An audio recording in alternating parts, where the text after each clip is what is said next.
श्री राधे राधे। जैसे हमारा यह प्रकल्प चल रहा है कुटुंब निर्माण का, इस कुटुंब निर्माण के जो व्यवस्थाओं को मैं आपको बता रहा हूं। पिछला वीडियो लगभग 100 लोगों ने देखा है। बहुत ज़्यादा सब्सक्राइबर्स नहीं हैं, जिसके कारण बहुत ज़्यादा लोग तो नहीं देख पाते हैं, लेकिन हाँ, जितना देख रहे हैं हमको लग रहा है वो अनुपालन कर रहे हैं।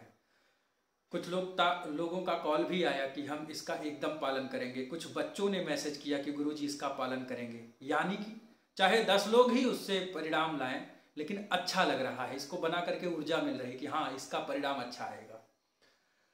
हमने बताया कि हाथों के दर्शन करने से कौन कौन सा आत्मविश्वास जागृत होता है, प्रातःकाल कैसी कैसी भावनाएं बन जाती हैं केवल हाथों के दर्शन करने से। उठो अपने दर्शन करो और केवल भावनाएं बनाओ। अगर संस्कृत नहीं बोल सकते तो भावनाएं तो बना ही सकते हो कि अग्रभाग में लक्ष्मी माता, बीच में सरस्वती माता और एकदम मूल भाग में मणिबंध के पास मैं भगवती प्रभु परमेश्वर परब्रह्म परमात्मा का ध्यान करता हूँ और हमारे समस्त नवग्रहों को अनुकूल करें, हमारे अंदर ऊर्जा विद्यमान करें, शक्ति और विद्या और लक्ष्मी हमारे जीवन में बरसे, ऐसी प्रार्थना कर सकते हैं। इससे बड़ा हिम्मत मिलेगा, बड़ा आत्मविश्वास मिलेगा। दूसरी बात, हमारे सनातन धर्म में कुछ भी किया जाए, हम कुछ पूजा पाठ करते हैं तो भी क्षमा प्रार्थना का, पंडित जी कहते हैं कि हाथ जोड़िए और क्षमा प्रार्थना। कोई गलती रह गई हो, कोई त्रुटि रह गया हो, कोई दोष रह गया हो, तो आइए हम सब क्षमा प्रार्थना करते हैं। ये सनातन धर्म का विधा है।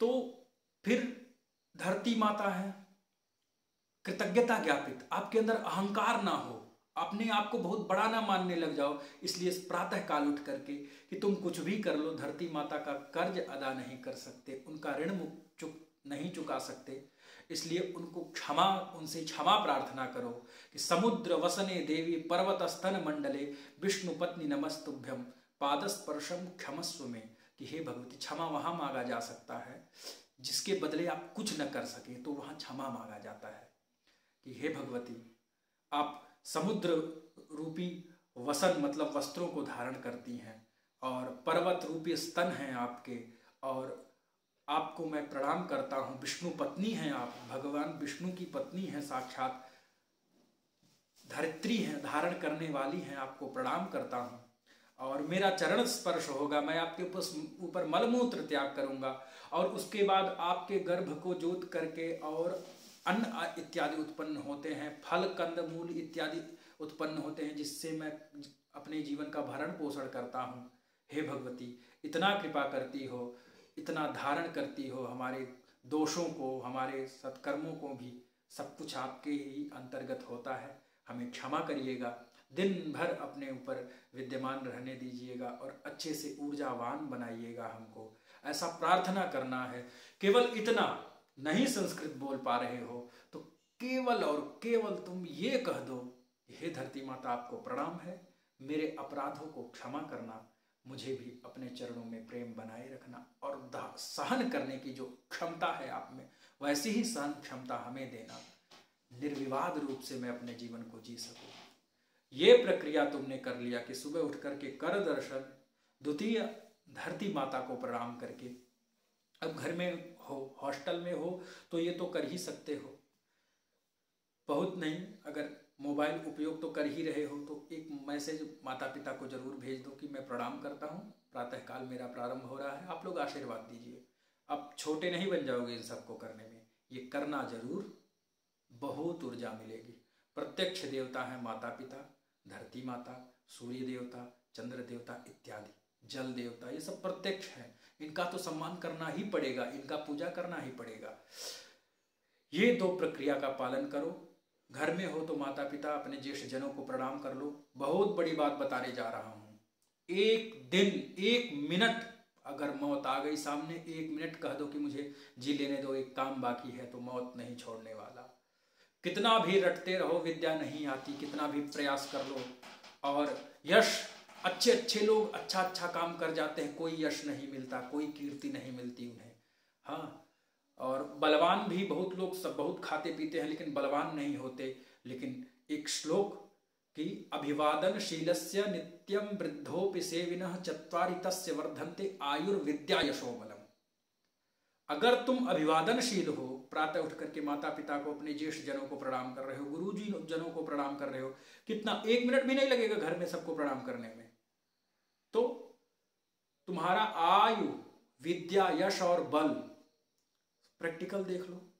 जब तुम माता पिता को प्रणाम करते हो, समाज में अपने ज्येष्ठ जनों को प्रणाम करते हो, तो सब कहते बहुत सज्जन लड़का है, बहुत अच्छे गुणों वाला लड़का है, रास्ते में जाते हुए राम राम तो कर ही लेता है, लेकिन उतर के प्रणाम भी करता है, बहुत संस्कारी है।